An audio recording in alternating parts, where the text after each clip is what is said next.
But he's not the God of the Jews only. He is the God of the Gentiles also. Look at chapter 3. Chapter 3, verse 29. It's a fascinating text. I'm reading from verse 12. Or is he the God of the Jews only? Is he not also the God of the Gentiles? Yes, he's also the God of the Gentiles. He's the only creator we have, and everything in the world was created by him. The Jews, the Gentiles, the blacks, the oranges, the yellow, the red, whoever they are. Everybody was created by God, even the mosquitoes. They are lucky that I wasn't God. I wouldn't have created them. But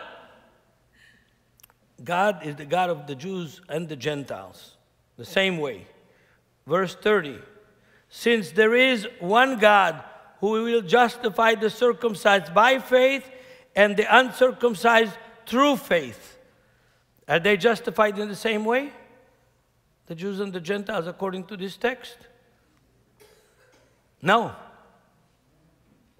Why do I know no? I want to teach you. I already gave you one tool to understand the Apostle Paul. The pronouns, you and we. Right? Remember? Now the second tool, the pronouns. The first pronoun is that there's one God, justifies the circumcised by faith, and the uncircumcised through faith. By is ek in Greek, out of. Through is dia in Greek, through. Why is this the difference in the way we're justified? Because the Jews were justified out of their own history. Jesus is flesh of their flesh, bone of their bone, blood of their blood. And they experienced the salvation history. They lived out the salvation history. The Gentiles, God saved, God justified through the salvation history of the Jews. That's why you teach your children about King David.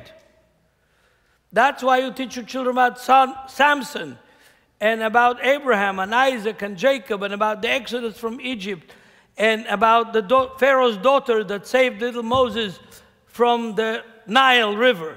Right? You teach your children these things? That's not a part of your history. Through that history, you were justified through Jesus Christ. Through the history of salvation that was experienced by the nation of Israel, you have received the God of Abraham and Isaac and Jacob as your God. You have left Zeus and Athena and Diana and Hera and Astarte behind, and now you believe in the God who created the heavens and the earth. That is why it's important to pay attention to the pronouns.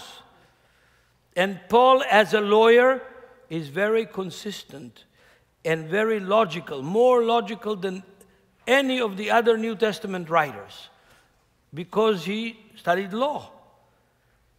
And that's why the Apostle Peter, when he talks about the Apostle Paul in 2 Peter chapter 3,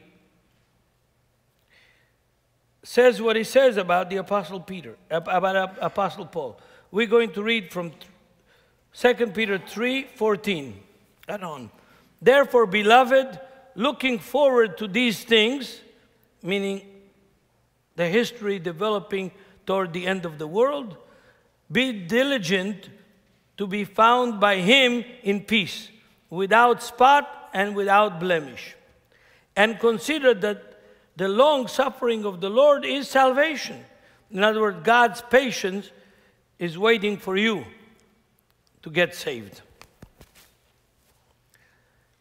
As also our beloved brother Paul, according to the wisdom given to him, as it is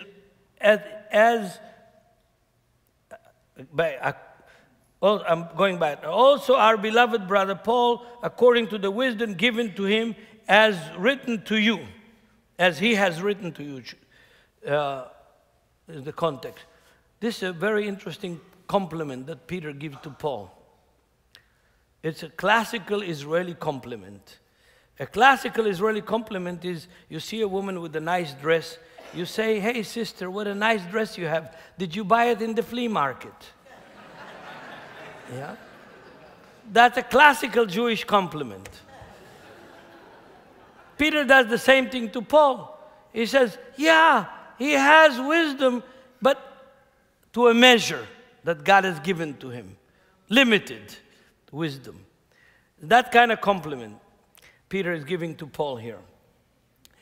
Verse 16, as also in all his epistles, speaking of them, of these things, in which are some things hard to understand.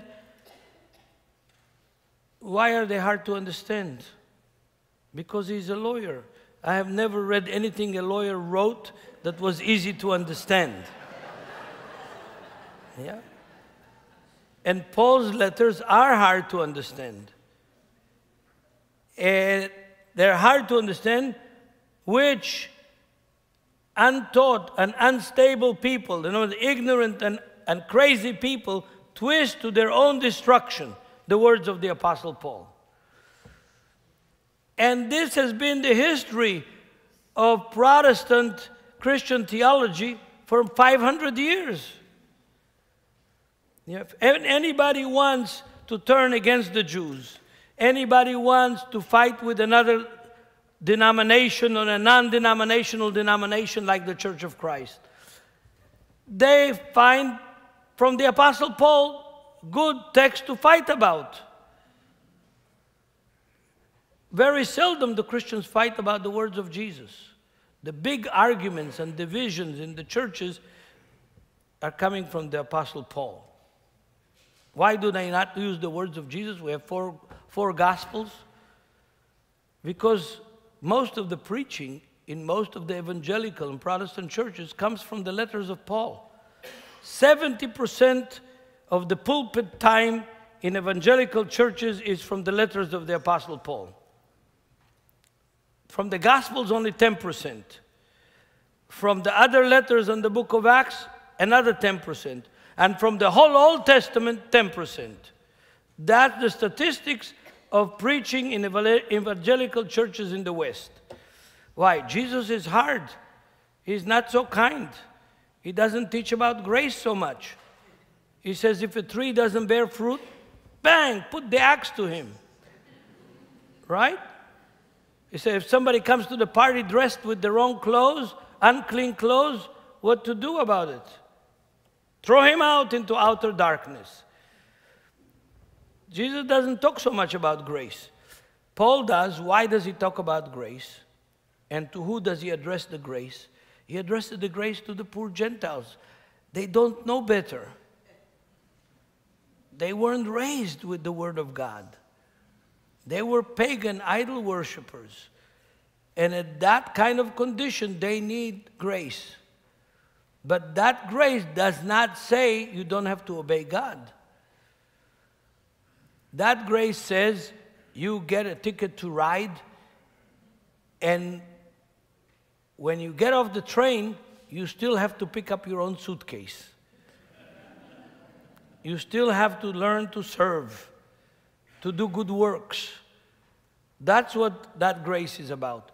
So Paul